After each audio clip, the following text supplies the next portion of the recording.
Hello दोस्तों, कैसे हैं आप लोग।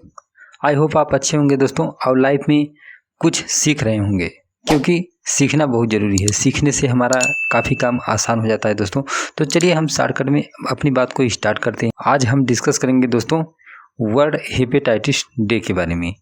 ये बहुत इंपॉर्टेंट टॉपिक है दोस्तों, हर किसी के लिए इसको जानना बहुत ज़रूरी है, क्योंकि अगर इसके प्रति अवेयरनेस हमारे अंदर रहेगी, जागरूकता रहेगी दोस्तों, तो ऐसी चीज़ों से हम अपने आप को सुरक्षित रख सकते हैं। या जिनको भी इस चीज़ की दिक्कत होती है तो समय रहते उस पर काबू पाया जा सकता है। इसलिए अवेयरनेस बहुत ज़रूरी है दोस्तों। तो चलिए हम देखते हैं। देखिए दोस्तों, क्या होता है विश्व हेपेटाइटिस दिवस। तो ये मनाया जाता है 28 जुलाई को हर वर्ष। ठीक है दोस्तों, हेपेटाइटिस एक टाइप की डिसीज होती है, हम जानते हैं। तो इसके बारे में चलिए हम कुछ खास बातें जानते हैं और दूसरे तक अवेयरनेस पहुंचाना ज़रूरी है। इसलिए हमारे पास कुछ पॉइंट होने चाहिए कि एक्चुअली में होता क्या है और क्या क्या इसकी बातें हैं जो ध्यान देनी चाहिए। तो देखिए दोस्तों, इसमें कुछ मेन पॉइंट्स हैं अबाउट वर्ल्ड हेपेटाइटिस डे। ठीक है दोस्तों, तो इसमें देखते हैं what is hepatitis and type of hepatitis. हम इसमें देखेंगे कि हेपेटाइटिस क्या है और इसके कितने प्रकार होते हैं दोस्तों, and when and why it is celebrated, कब और क्यों मनाया जाता है दोस्तों। ये बहुत इंपॉर्टेंट है बिकॉज ये हर वर्ष मनाया जाता है। और नेक्स्ट है रीजन ऑफ हेपेटाइटिस। हेपेटाइटिस होने का कारण क्या है, इस पर थोड़ा सा हम ध्यान देंगे ताकि हमें जागरूकता अच्छी तरह से हो सके कि किस वजह से होता है, ताकि हम उस पर कंट्रोल पा सकें। What are precautions for hepatitis. Hepatitis के लिए कुछ खास जो प्रिकॉशन हैं, सावधानियां हैं, उसकी भी जानकारी हमें होनी चाहिए दोस्तों। तो देखिए हेपेटाइटिस क्या है। तो पहली बात, hepatitis refers to an inflammatory condition of the liver. It is commonly the result of a viral infection, but there are other possible causes of hepatitis. देखिए एक टाइप की क्या है, जो लीवर होता है हमारा, लीवर में एक प्रकार की जब जलन होती है दोस्तों, सिंपल जलन तो हम समझ सकते हैं वो सही हो जाती है, लेकिन अगर ऐसी चीज़ काफ़ी समय तक बनी रहे, इसका मतलब कोई इशू है। ठीक है, it is commonly the result of viral infection. देखिए वायरल इन्फेक्शन, एक टाइप का वायरल इन्फेक्शन जब हो जाता है दोस्तों, संक्रमण है, उसकी वजह से अगर लीवर में दिक्कत आ जाती है। कई बार हम जो खाना खाते हैं उसमें अगर दूषित चीज़ें हैं दोस्तों, तो उस तरह से अंदर जो है इन्फेक्ट हो जाता है वो, जिसको वो झेल नहीं पाता था। अब उसमें जलन होने लगती है, वहाँ पर समझिए कि उसको दिक्कत देने लगता है ये जो इन्फेक्शंस होते हैं। तो वहीं क्या होता है, हेपेटाइटिस होता है जो आगे चल कर। But there are other possible causes of hepatitis. क्या है दोस्तों, जैसे दिस माइट बी मेडिकेशन। कई बार कोई दवा आपकी चल रही है जो हो सकता है काफ़ी लंबे समय तक चले। ठीक है दोस्तों, और दूसरी बात, अलग अलग उम्र के लोग होते हैं, जैसे बच्चे हो गए और युवा हो गए एंड एडल्ट हो गए, जैसे कि जो ज़्यादा एजेड हैं, जो वृद्धावस्था के करीब हैं। तो हर किसी को ये चीज़ हो सकती है बिकॉज मेडिकेशन अगर चल रहा है काफ़ी टाइम तक तो लीवर को ख़राब कर सकता है, जिसमें ड्रग्स, मतलब ड्रग्स किसी भी टाइप का ड्रग्स होता है, दवाओं की बात यहाँ पर की गई है। और कोई भी ऐसी चीज़ जो और पदार्थ हम यूज करते हैं, जैसे टॉक्सिन्स मीन्स विषैले पदार्थ। जैसे हम कोई चीज़ खाना खा रहे हैं, अगर उसमें कोई दूषित चीज़ें हैं, वो दोस्तों खाना ताज़ा नहीं है, या फिर उसमें कोई कई बार बैक्टीरिया पड़ गए, या वो खाना हो सकता है किसी तरह से गंदा खाना है, वो बनते समय ही गंदा हो गया है। बहुत तरह की चीज़ें हो सकती हैं दोस्तों। तो टॉक्सिन्स, उसमें विषैलापन है। एंड एल्कोहल को हम जानते हैं कि एल्कोहल जो है लीवर को ख़राब करता है। तो अगर ज़्यादा मात्रा में और ज़्यादा रेगुलरली इसको यूज किया जा रहा है एल्कोहल वगैरह का, तो ये सब भी लीवर को अल्टीमेटली डैमेज करते हैं दोस्तों। तो उसमें जब दिक्कत आ जाती है कई तरह की वजह से, तो उस कंडीशन को ही क्या कहते हैं दोस्तों, हेपेटाइटिस कहते हैं। These are of 5 types. ये 5 प्रकार के होते हैं, जिसमें हेपेटाइटिस ए होता है, बी, सी, डी एंड ई। 5 प्रकार के हेपेटाइटिस होते हैं, जिसमें आपने नाम सुना होगा ज़्यादातर हेपेटाइटिस बी का, हेपेटाइटिस ए का। तो इस तरह से, और इसके लिए क्या होता है, अलग अलग डिफरेंट वायरस होते हैं। ये different virus responsible for each type of viral hepatitis. अब अलग अलग जो टाइप हैं दोस्तों इनके हेपेटाइटिस के, उनके लिए अलग अलग वायरस होते हैं जो रिस्पॉन्सिबल होते हैं। और अलग अलग टाइप होने का मतलब है इनकी अलग अलग क्रिटिकल कंडीशन, कोई ज़्यादा खतरनाक होता है, कोई मतलब जिसका इलाज संभव भी है, कुछ कम होते हैं। तो अलग अलग तरह के होते हैं। अब देखिए when and why it is celebrated, हम बेसिकली बात कर रहे हैं हेपेटाइटिस डे क्यों मनाया जाता है। लोगों को जानना ज़रूरी है कि हेपेटाइटिस क्या है और कब मनाया जाता है और क्यों मनाया जाता है। क्यों इसलिए मनाया जाता है ताकि लोगों के अंदर जागरूकता पहुंचे दोस्तों, और दूसरी बात है लोग इसको समझ पाएंगे तो इन चीज़ों पर कंट्रोल रखेंगे जो हेपेटाइटिस का कारण बनते हैं दोस्तों। तो हम जानते हैं इसको मनाया जाता है 28 जुलाई को हर साल, every year. It is celebrated on 28 July every years. 28 जुलाई को हर वर्ष मनाया जाता है दोस्तों। अब ये वर्ल्ड लेवल पर मनाया जाता है every year. 28 July 28 is celebrated as the world hepatitis day by the world health organization WHO। हम जानते हैं दोस्तों WHO के द्वारा ये मनाया जाता है।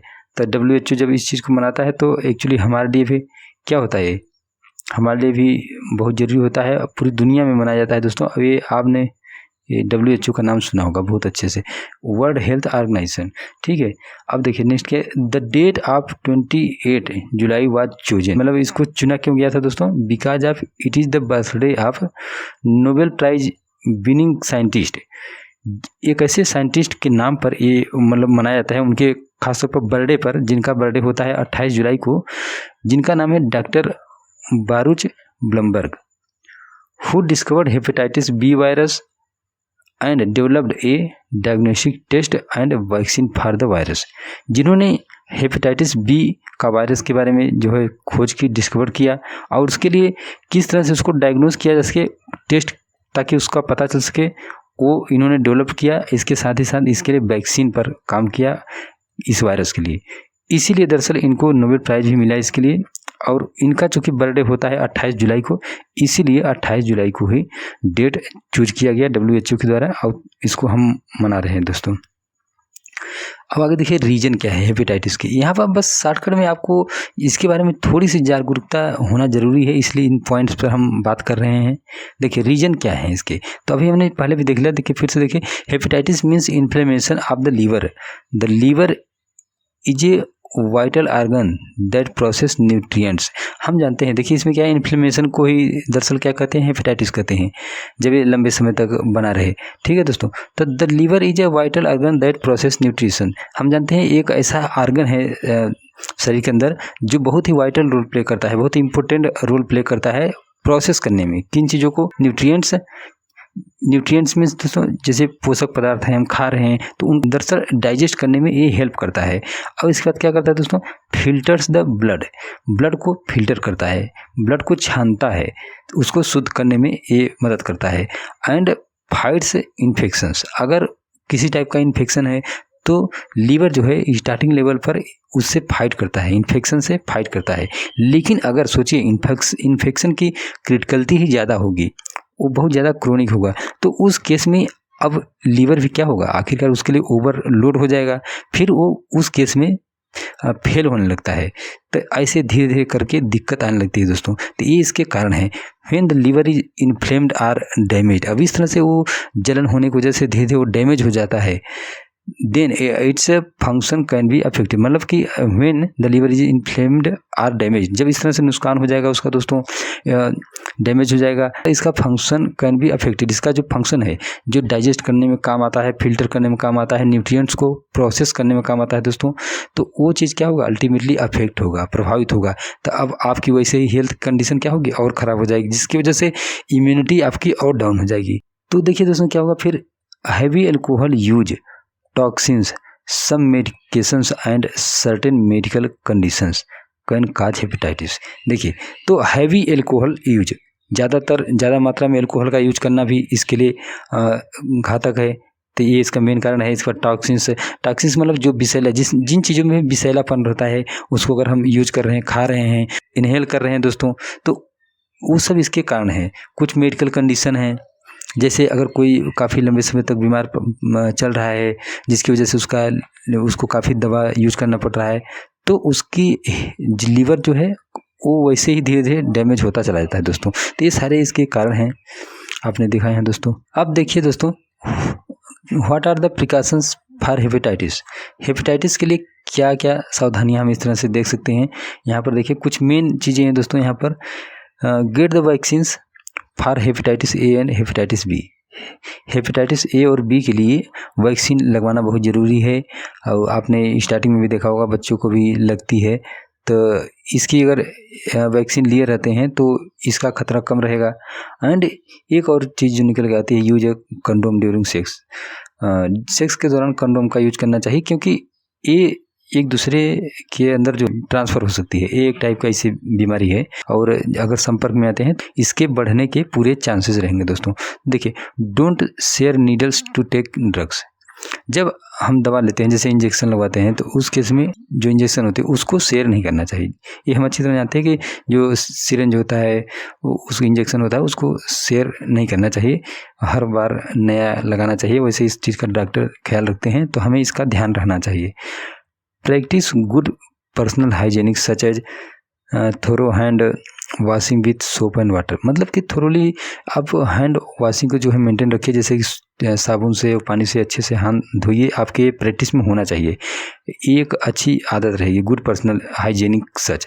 तो ये एक ऐसी कंडीशन है जिसको आपके अंदर आदत के रूप में रहेगी कि हम समय समय पर अपने हाथ को धोते रहेंगे। बिकॉज हाथ ही एक ऐसा वो है जिसके ज़रिए हम कुछ न कुछ खाते पीते रहते हैं। तो अगर वो जैसे भी कोई चीज़ गंदी चीज़ें, टॉक्सिन्स वाली चीज़ें अंदर चली गई तो अल्टीमेटली जाके लीवर के पास ही जाएंगी, जिसको डाइजेस्ट करने में फिर वो अपना काम करना है, तो उसी तरह फंक्शन में उसके दिक्कत पहुंचा सकता है। और नेक्स्ट है दोस्तों, don't use an infected persons personal items. ये बहुत इंपॉर्टेंट बात है। कई बार हम क्या करते हैं, दूसरे चीज़ों को यूज़ करते हैं, और खासतौर पर इन्फेक्टेड पर्सन, तो उनके इन्फेक्टेड पर्सन अगर हैं, किसी तरह से बीमार चल रहे हैं, कुछ भी हैं, तो उनके पर्सनल आइटम को नहीं यूज़ करना चाहिए। पर्सनल आइटम में कुछ भी हो सकता है, उनकी रुमाल हो सकती है दोस्तों, उनका कपड़ा हो सकता है जिसको आप पहन सकते हैं किसी कंडीशन में, और या उनकी और भी चीज़ें, उनकी खासतौर पर ज़्यादातर चीज़ें जिनसे हो सकता है वो पानी पी रहे हैं, बॉटल हो सकता है, तो उन चीज़ों कभी भी यूज नहीं करना चाहिए किसी इन्फेक्टेड पर्सन की पर्सनल आइटम को। पर्सनल आइटम में बहुत चीज़ें आ जाएंगी दोस्तों। तो ठीक है, ये इसकी मेन बातें थी जो हमने देखा दोस्तों। तो चलिए ठीक है दोस्तों, मिलते हैं अगली बार। सी यू नेक्स्ट टाइम, बाय।